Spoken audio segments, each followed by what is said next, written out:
shackle this guy. It's not even gonna matter.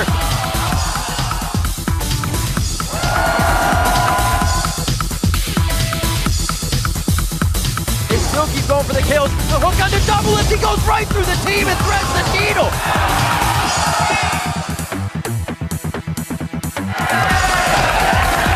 He gets double lift on the button. Goes for it. He gets a penta kill.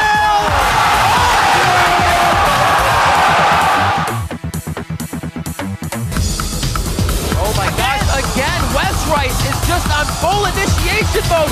Leaky doesn't even get a chance to breathe.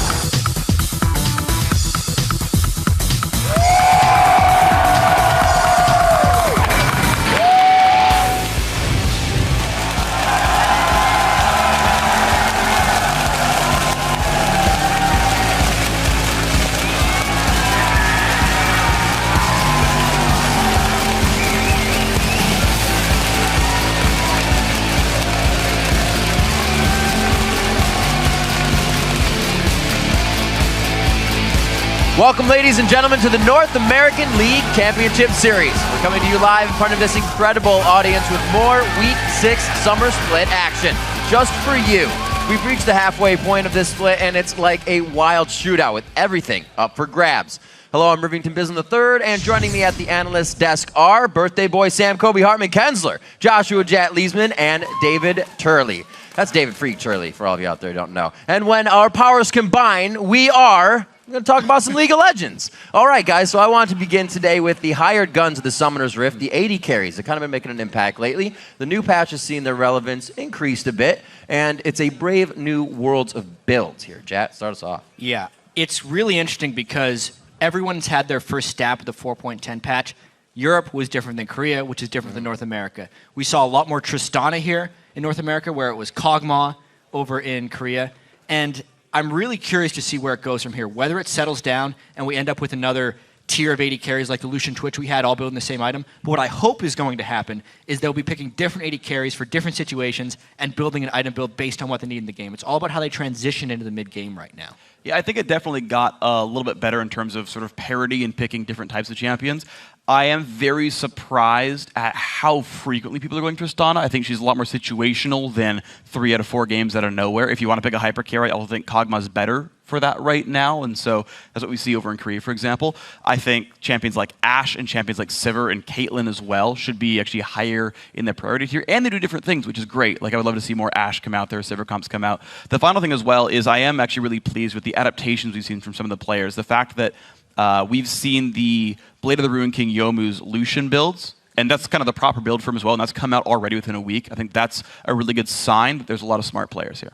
Yeah, I agree. And one of the things that really excited me was the adaptation of some of the teams, both in Europe and in North America. Teams that commit to the early Infinity Edge, they actually change their strategy to work around it. Alliance in Europe and Complexity over here in North America, they move their AD carry in the mid game up to the mid lane to let her farm through this weak period and rely on that late game scaling of the multiplicative power of crits for AD carries. And it's a very good adaptation to change the way that your team will play based on what items you've committed to build. All right, gentlemen, so we put a bit of focus on the items. Let's turn our attention to the players. Freak, we'll start with you. Who's kind of the standout right now for you? So Altec, to me, is actually a big standout. So he's number 2 in KDA in the LCS right now. He's like ludicrously good. And at the start, I wasn't convinced that he was going to be great, because when he was on Cloud9 Tempest, all he did was split push around and kind of ignore his team for a while. He played Corki like every single game. And 1, I think Corki's worse in 4.10. And 2, the interesting thing is, in this new patch, getting a whole bunch from an AD carry is a great thing to do as a team now. And this has all suddenly worked right into his wheelhouse. He's picked up new champions like Jinx to work really well with him, and suddenly Altec's amazing.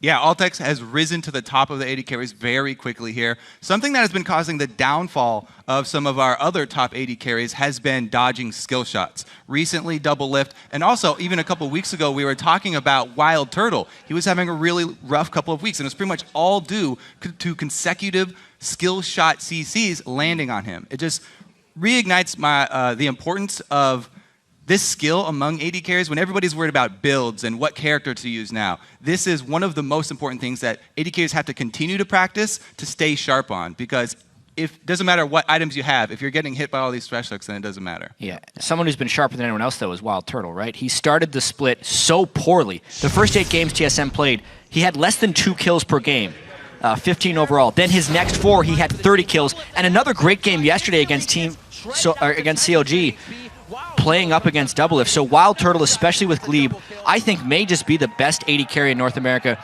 once again, which is actually kind of what he was considered back when he entered the LCS, back in the summer split, at least when he had that strong, what was it, spring split of 2013, he was the strongest. He's been around for a while, and he's finally kind of re-reaching that super top tier. Well, it's the halfway point. A lot of players still have a lot of room to move around, make an impact. Right now, we're going to take a look at the comparative performances of the AD carries after one day on this patch. And it's an unexpected landscape, to say the least.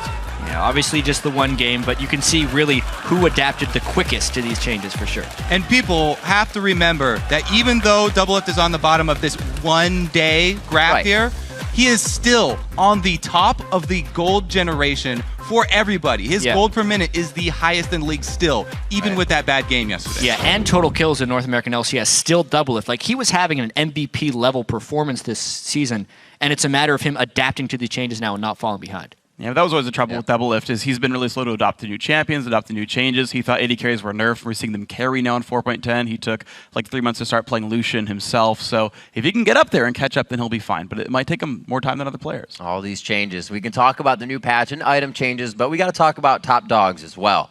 Dignitas, large, in charge, by themselves now on the top. Are they here to stay? Yeah, the question with Dignitas always is, who is Dignitas really? Is it this team that flies by the seat of their pants, doesn't plan anything, and just wins because they're better mechanically? Or is it the team there where Skara tells everyone a detailed plan about what they're going to be doing in game and is actually highly organized, but they just hide it from other teams? They're the strangest #1 team we've had in quite some time in North America. Yeah, I'm going to have to say that both of these teams exist. This is a bit of a Schrodinger's Dignitas here, because yes, they are a very strong team, and at some games, they control the game all the way from minute 1 until the Nexus explodes. However, they still make mistakes, and these guys can make game-losing mistakes still. So nobody is that consistent yet in North America. It's why we really value these teams like last year's Cloud9 and SKT. When they show that type of consistency and consistently just dominate everybody in the league, that's what's truly impressive. Right now, Dignitas still have a lot of work to do. And the weird thing is that they look so good, then get overconfident over and over again. I mean, how many times have we heard Crumbs say, yep, next game, it's going to be easy. And they just don't do anything and get crushed really hard. And I know you talked to him yesterday. Very clearly did not say the game today. He is done with that type of talk. You tried to fish that line out of him, too, like 3 times. Like, no, I will no longer say it was easy. It's going to be hard. And if that actually is the sort of situation now for Dignitas, where they actually respect every one of their opponents, they're going to do a lot better. I mean, this is a team that's 9-4, and in their last game of the week, they're 2-3. Like 3/4 of their losses come from being like, well, week was good, guys. Oh, crap, that last game. And so if they can fix that, then they're good. All right, we'll see how rough the road is for the teams this week. There have been a flurry of tweets calling out the LCS big plays. The first is from TSM versus CLG at Mayuamu Hinamori. Says, the hook by Glebe and the cocoon by Amazing. I can't even imagine how to get away from that. Let's roll your number 3. A lot of these ults are back up. Do we have Aphromoo in range? Seraph again in the fight, taking damage before the team really gets it. Doublelift hit up, and one after the other. The consecutive crowd control again. Amongst the chaos, he snipes another hook on a Doublelift, and then they're always doubling it with the cocoon. Yeah, so nice. Just more pain that was yesterday for Doublelift, but he's going to try to bounce back today. Also, another big play from Complexity versus Cloud9. At Charles Pilon says, Westrice's flash over wall, then Siobhan ult into Prolly's Yasuo ult. Insane. That was pretty insane. Here's your number 2. That was nice. Oh my gosh, again, Westrice is just on full initiation mode. Sneaky doesn't even get a chance to breathe along with Lemon Nation. And holy crap, Westrice ran in right there, and they pulled off the combo. Westrice's job for the past 3 initiations has been to attack things and use the ult. They have consistently used it every time it's there. I felt like Complexity all went to watch the sequel to How to Train Your Dragon with how well they could get Shyvana to go in there and start fights up. It's wonderful. And of course, our final big play is going to be from EG versus Curse at Agent AU, tweets Pentakill and surviving. Looks like Curse has just been jinxed. The number 5 is your number 1. special. He is doing some good defense for his team, but goes down in the end. They're going to be cleaning this one up. Altec with a few more kills. A triple kill to end out the game at 7-0-4 on his first Jinx play in the North American LCS. The last shot, he gets double lift on the fountain. Going for the penta. He gets a penta kill. Altec with the penta kill ending. Evil Geniuses coming out so strong here.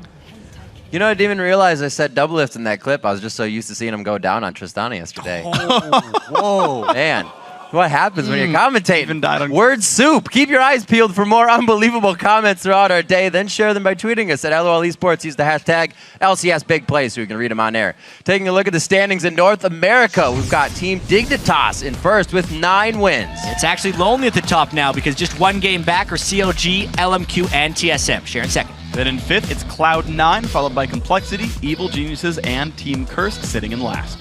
And then taking a look at what's on tap for today, we've got Cloud9 looking to rebound as they take on Evil Geniuses. Then LMQ and TSM will battle it out, followed by CLG versus Dignitas. After that, Curse will face off against Complexity. But stay tuned for the North American Challenger Series play-in, starting with Maple Street and Team 8 versus Elements and Area of Effect. And since it's Sunday, head over to LOLesports.com and vote for who will win. There you can get a high-octane explosion of player stats and VODs of not one, not two, but every single game this year. Or click on the tickets to join our studio audience, and we'll give you the whole seat, but you'll only need the edge. That's right. And now it's time to gauge your opinions. Today in our Twitter question, we're asking you, who is your mid-season MVP in the LCS and why? Send your answers to @LOL Esports, use the hashtag LCS, and then keep it tuned in right here to see if your answer gets read later on in the show. All right, we've got to take a quick break now while Lemonation consults his notebook. When we return, we'll head on to the Rift for Cloud9 versus Evil Geniuses. Keep that browser where it's at.